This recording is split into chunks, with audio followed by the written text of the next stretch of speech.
विवेक यादव जी, एक छोटा सा प्रश्न इसका जवाब दे। ये गिरिराज सिंह क्या बोलते हैं? ये क्या ये सुर्पनखा नाक, मतलब इतने गंभीर विषय का तमाशा बनाते हैं? आपके मंत्री हैं ये, क्या बोल रहे हैं? क्या आप ही समझाइए, क्या है ये, क्या है सुर्पनखा बयान? देखिए अंजना जी, अगर बयानों पे ही जाना हो तो मैंने बोला नहीं अपने ओपनिंग रिमार्क में, पर वाम और राम पर भी चर्चा होनी चाहिए। अगर देश प्रदेश की मुख्यमंत्री जिसके पास जिम्मेवारी हो, वो अपनी घृणित मानसिकता से धर्म विशेष राम को, प्रभु राम को इसमें ले आए और कहें वाम और राम ने वो हमला किया, मैं मानता हूं कि फिर अगर उस बयान की तुलना किसी भी बयान से आप करेंगे तो कोई तुलना कर ही नहीं जा सकती। जो जिसके पास राइट है रोकने का वो नहीं रोक रहे। एक सेकंड, एक छोटा सा आलोक जिसके बाद फौरन आऊंगी। क्यों राम बनाते हैं इनको? देखिए अंजना जी, ये राम है। देखिए आप खुद ही कह रहे हैं ये लोग भगवान राम है। नहीं, ये नहीं है। तो क्यों आप राम, क्या आपको पॉलिटिक्स हिम्मत है किसी और धर्म के भगवान के बारे में कह देने का कि उन्होंने आग लगाई है, उन्होंने तोड़फोड़ की है? कैसे आप बोलते हैं राम और वाम? प्रभु श्री राम ने खुद इन्हें सजा दिया है अयोध्या का सीट हरा करके। बस ये आपका आंसर है? बिल्कुल। आप इनको राम क्यों बना रहे हैं? क्योंकि ये उनका जो है उपयोग करते हैं अपनी पॉलिटिकल करियर को फैलाने के लिए। और ये जो है इसका उन्हें खामियाजा भुगतना पड़ता है। ममता बनर्जी ने ये बात पहली दफा नहीं कहा, ये पहली दफा नहीं कहा ममता बनर्जी ने। हाँ, पहली बार नहीं कहा, बार बार कहती हैं। मैं तो आपसे सिंपल पूछ रही हूँ, किसी अन्य धर्म का नाम लेकर बात तो ब्लास्फेमी हो जाएगा। आप कैसे इनको राम बोल देते हैं? क्यों बोल देते हैं? कैसे बोल देते हैं? ये तो कितना खराब। अगर वो नहीं है तो ये कह दे कि वो नाम पे मारने वाला पॉलिटिक्स नहीं करते, वो कह दे अगर वो राम जी की पॉलिटिक्स नहीं करते। दूसरी बात, अगर राम और वाम का किया हुआ जो आपकी मुख्यमंत्री जी कह रही हैं, तो नाम बताइए ना जिनको हिरासत में लिया है। नाम क्यों नहीं बता रहे हैं? कौन है वो लोग जो हिरासत में लिए गए हैं? उनकी आइडेंटिटी क्यों छिपा रही है कोलकाता पुलिस? कोई आइडेंटिटी नहीं छुपाई जा रही। आप बताइए, वो तो नहीं बता रहे, हमारे रिपोर्टर्स को नहीं बता रहे। पहले दिन से ये नाम पब्लिक डोमेन में है। संजय रॉय जो कि वो तो आरोपी है, जो कि सिविक वॉलंटियर था। वो तो सिविक वॉलंटियर आरोपी है। आप सवाल नहीं समझ रहे क्या? और आज जो अरेस्ट हुए ये सीबीआई 14-15 अगस्त के दरमियान रात में जो आपकी पुलिस ने कहा 40 गुंडों ने किया है, कौन है वो लोग? आइडेंटिटी बिल्कुल नाम है उनका। आइडेंटिटी अगर आपका मुराद है कि उनका धर्म क्या है तो जान लीजिए वो आइडेंटिटी, ताकि उनका नाम बाज़ाब्ता। पार्टी से जुड़े लोग। मैं आपसे अनुरोध करूंगा अपने टीम को कह दें, कोलकाता पुलिस के वेबसाइट में जाएं, कोलकाता पुलिस के फेसबुक पेज में जाएं। उन्होंने बाज़ाब्ता फोटो के साथ, उनके नाम के साथ दिखाया है कि किन 19 लोगों को गिरफ्तार किया गया है। ये लोग वही है जो उस दिन आकर के रात के वक्त में हॉस्पिटल में तोड़फोड़ किया, डॉक्टर को मारा, पुलिस को मारा। नाम के साथ पुलिस की वेबसाइट से ये पूरी जानकारी निकालिए ताकि हमें अपने दर्शकों को दिखा सकें। आलोक जी, अब आपके पास आते हुए, देखिए इस मामले पर तो सभी के गिरबान में झांकने पर अलग अलग तस्वीरें आती है, लेकिन कुछ ऐसी वारदातें होती हैं जो इस देश के अंतर्मन को, उसकी आत्मा को, अंतरात्मा को झकझोरती हैं। निर्भया कांड ऐसा ही रहा था, और उसके बाद भी गुड़िया के साथ जो हुआ, उसके बाद ये हम कांड देख रहे हैं। लेकिन जो रवैया रहा है ममता दी का या फिर उनकी पुलिस का, अब वो पद यात्रा कर रही है, पद यात्रा तो करिए, लेकिन आप सीधा हॉस्पिटल चली जाती जहां वो सबूत मिटा रहे थे। आप फैमिली से मिली, लेकिन फैमिली तो कह रही है कि सुसाइड बता दिया गया था हमें।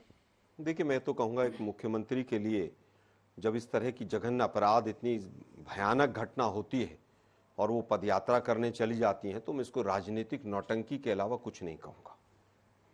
ये केवल राजनीतिक नौटंकी है। आप मुख्यमंत्री हैं, आप देश की, वहां की राज्य की आप मालिक हैं वहां की। आप पुलिस को, प्रशासन को एक फोन पे टाइट कर सकती हैं। आपको पदयात्रा करने की आवश्यकता पड़ रही है तो एक रेजिग्नेशन ले जाके गवर्नर को दे दीजिए कि मैं यहां पर पुलिस प्रशासन की व्यवस्था को नहीं चला सकते।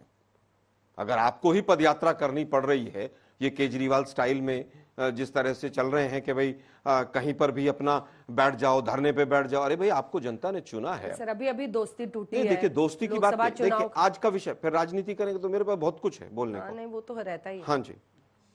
अब आपने कहा कि वहां पर, मैंने कहा ममता जी के ऊपर हमारा स्टैंड क्लियर है बिल्कुल, लेकिन एक वीडियो मेरे पास भी है। ये वीडियो, ये अंकिता भंडारी की मां को पुलिस पीट रही है। ये पुलिस वाला अंकिता भंडारी की मां को मार रहा है। अगर इसमें एक्शन लिया गया होता तो आज ये नौबत वहां भी नहीं आती। अगर 4 पुलिस वालों को पहले कहीं पर सस्पेंड किया गया होता तो शायद ये नौबत नहीं आती। अगर एक भी फास्ट ट्रैक कोर्ट बनाकर आरोपियों को जेल में निर्भया की तरह डाला गया होता तो मुझे लगता है कि आगे की कहीं पर एक नसीहत बनती। ये निर्भया की मां को पुलिस मार रही, जो बीजेपी के प्रवक्ता अभी काफी बड़ी बड़ी बातें कर रहे हैं। मैं केवल ये कह रहा हूं कि इसके ऊपर राजनीति नहीं होनी चाहिए। बोल गया अंकिता भंडारी। अंकिता भंडारी, गलती से आप निर्भया बोल। नहीं, निर्भया केस में जो हुआ, निर्भया केस में पूरी दिल्ली सड़कों पर आई, देश के तमाम कोनों से आए, और दिल्ली पुलिस ने, हमारी सरकार थी, दिल्ली पुलिस ने पूरी परमिशन दी, राष्ट्रपति भवन के बाहर तक वहां पर आंदोलनकारी रहे, और इस तरह से प्रोजेक्ट कर दिया विपक्ष ने कि जैसे रेप भी कांग्रेस नहीं किया। क्या ये सच थी कि नहीं बात? और उसकी वजह से हमें राजनीतिक नुकसान भी हुआ, आत्मीय नुकसान भी हुआ, लेकिन हमने निर्भया का इलाज सिंगापुर तक ले जाकर किया, फास्ट ट्रैक कोर्ट बनाई, और 5 आरोपियों को फांसी तक लटकाने का काम अगर किसी ने किया तो कांग्रेस की सरकार ने किया। लेकिन क्या बनारस के रेपिस्ट को न्याय मिला? 2 महीने तक मध्य प्रदेश में चुनाव प्रचार करते रहे। यहां पर बड़ी बड़ी बातें हैं। ममता बनर्जी जी की पूरी गलती है, और हर हाल में उस पुलिस कमिश्नर को जिसने प्रेस कॉन्फ्रेंस की है उसके खिलाफ एक्शन होना चाहिए। आज ये मुद्दा राजनीति से बहुत ऊपर है, लेकिन दुर्भाग्य यह है कि एक दल जो सत्ता में केंद्र में बैठा है वो रेपिस्ट में हिंदू और मुसलमान ढूंढता है। आज वही काम ममता जी ने कर दिया, उनको राम और वाम दिखाई दे गया। लज्जा आनी चाहिए, आप तो स्वयं महिला हैं।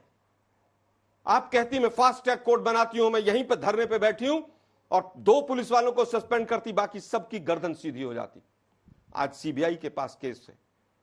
अब सीबीआई को चाहिए कि जितना जल्दी हो सके तमाम सबूतों को इकट्ठा करें, हाँ। और अगर किसी पुलिस वाले ने वहां पर सबूत मिटाने का प्रयास किया हो तो उसको सलाखों के पीछे भेजने का काम करें। ठीक है, पुलिस वालों के खिलाफ भी कार्रवाई होनी चाहिए। बिल्कुल 100% पुलिस वालों के खिलाफ अगर किसी ने भी सबूत मिटाने का काम किया है तो उसके खिलाफ कार्रवाई होनी चाहिए। एक सेकंड में मैं अंतिम बात कहना चाहूंगा, लेकिन जो आज लोग इस मंच से कह रहे हैं कि पुलिस वालों के खिलाफ कार्रवाई होनी चाहिए, उनको ये अंकिता भंडारी की मां को पीटने वाले अधिकारी को भी सस्पेंड करना चाहिए। मैं अंकिता भंडारी पर आपसे सवाल पूछूंगी, लेकिन आपके पास भी आऊंगी। हमारे साथ सूर्याग्नि हमारे सहयोगी इस वक्त सीधा कोलकाता से जुड़ रहे हैं। सूर्याग्नि, इस वक्त जो प्रदर्शनकारी छात्र हैं या फिर रेजिडेंट डॉक्टर्स हैं वो कहाँ हैं, क्या चल रहा है हॉस्पिटल में? हाईकोर्ट ने आज कहा है कि हॉस्पिटल की ऐसी हालत है तो हॉस्पिटल बंद कर दें, क्या चल रहा है इस वक्त कोलकाता में? देखिए, अगर हम प्रदर्शनकारी स्टूडेंट्स के बारे में बात करें, वो आरजीकर में ही है, और वहाँ पे ही वो लोग बैठे रहते हैं और वो प्रोटेस्ट करते हैं, क्योंकि उनका जो नारा है और जो वो डिमांड है कि जब तक जस्टिस उनको नहीं मिलेगा तब तक उनका ये प्रदर्शन जो है वो चलता रहेगा। इसमें जस्टिस जब वो कहते हैं, वो ये मांग करते हैं कि एक तो पहले सीबीआई की तरफ से जो जांच हो रही है, तो जो लोग दोषी पाएंगे, जिन लोगों को दोषी पाया जाएगा उनको अरेस्ट किया जाए, और उसका ऑफिशियली ये नोटिफिकेशन भी जारी की जाए कि किस किस को अरेस्ट कर रहे हैं। उसके बाद जो एक नई उनकी जो मांग है 14 तारीख रात और 15 तारीख सवेरे के घटना के बाद, कि उनके मेडिकल इंस्टीट्यूशन के बाहर पुलिस पे उनका भरोसा नहीं है, सेंट्रल फोर्स डेपुटेशन किया जाए ताकि अंदर जो लोग हैं उनकी सुरक्षा रहे। बहुत सारे छात्रों का ये मानना है कि कोलकाता पुलिस उस रात नाकाम थी छात्रों को और मेडिकल फ्रेटर्निटी के लोगों को बचाने इस मॉब से, तो उनका प्रदर्शन जो है वो चलता रहा है। धन्यवाद आगे सूर्याग्नि। और भी कोई जानकारी हो तो आप दीजिएगा। वसुंधरा जी, आपके पास आते हुए आप इसको किस तरह से देख रहे हैं, क्योंकि आप एक वकील भी हैं सुप्रीम कोर्ट में।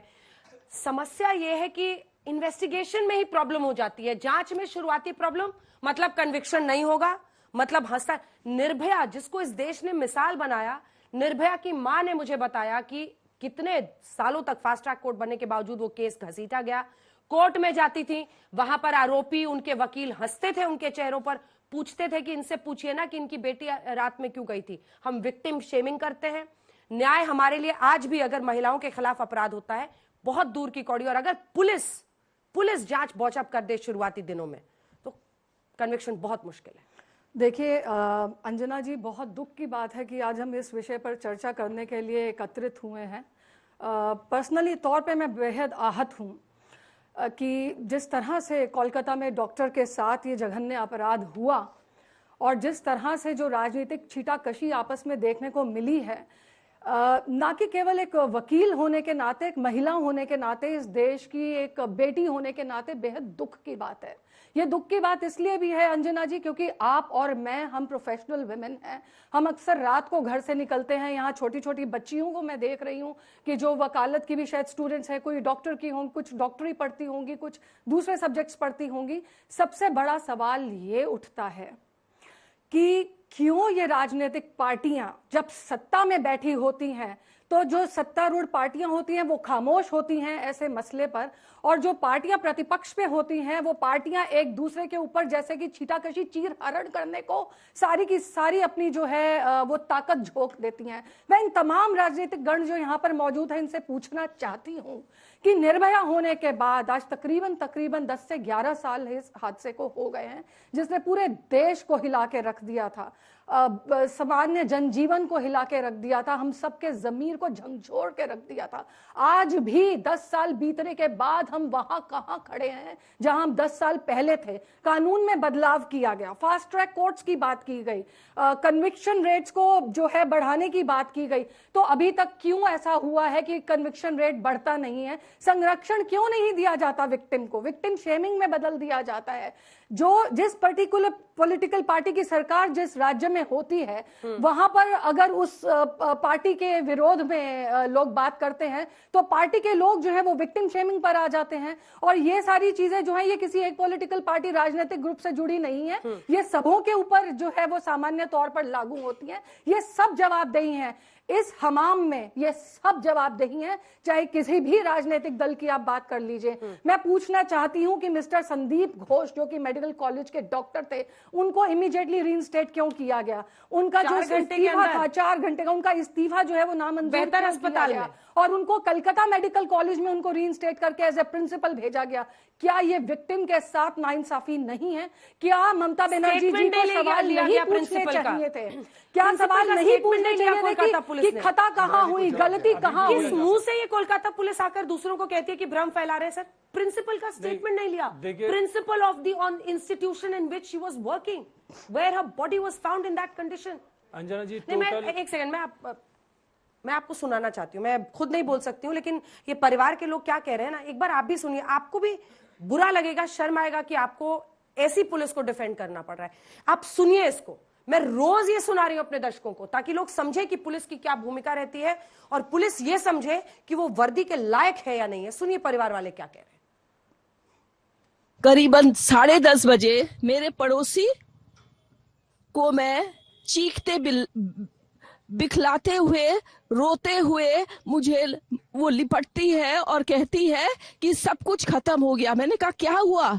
नहीं, मेरी लड़की ने सुसाइड कर दिया है, ये खबर आई है हॉस्पिटल से। मैंने कहा सुसाइड? किसने कहा, कैसे? बोले नहीं, उन्होंने कहा कि ये सुसाइड हुआ है। हम 4 जन, मिस्टर मिसेस, हम और हमारे एक और कर्मचारी, हम जब जाते हैं वहां हमको 3 घंटा खड़े रखा। एक पेरेंट्स जिनकी बच्ची 31 इयर्स ओल्ड की ऐसी खत्म हो जाती है, उनको 3 घंटा खड़ा रखा और ये हाथ जोड़ती रही, माँ बाप हाथ जोड़ते रहे, हमें एक बार दिखाओ, हमारी बच्ची का मुंह एक बार दिखाओ। हमको नहीं दिखाया गया। 3 घंटे तक खड़े रहने के बाद ये दोनों हस्बैंड वाइफ अंदर जाते हैं सेमिनार रूम में, और ये पापा अपने dead body of the girl जिसके मुंह में खून था फोटो खींच के लाके मुझे दिखाते हैं। उन बच्ची का शरीर में कोई कपड़ा नहीं था, पैर दोनों राइट एंगल में मिला गया। राइट एंगल में एक पांव बेड के इस तरफ, एक पांव बेड के इस तरफ मिला गया। जब तक पेल्विक गर्डल नहीं टूटता है, इस तरह 2 पांव को नहीं चीरा जा सकता है।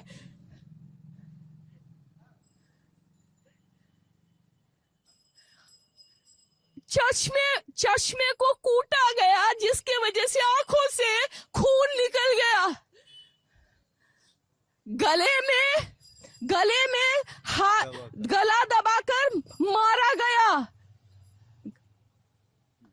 और पूरा ये जो मैं बोल रही हूँ, ये पूरा पोस्टमार्टम रिपोर्ट में वायरल हुआ है, आप लोग कृपया देखिए, ये कोई मनगढ़ंत नहीं है।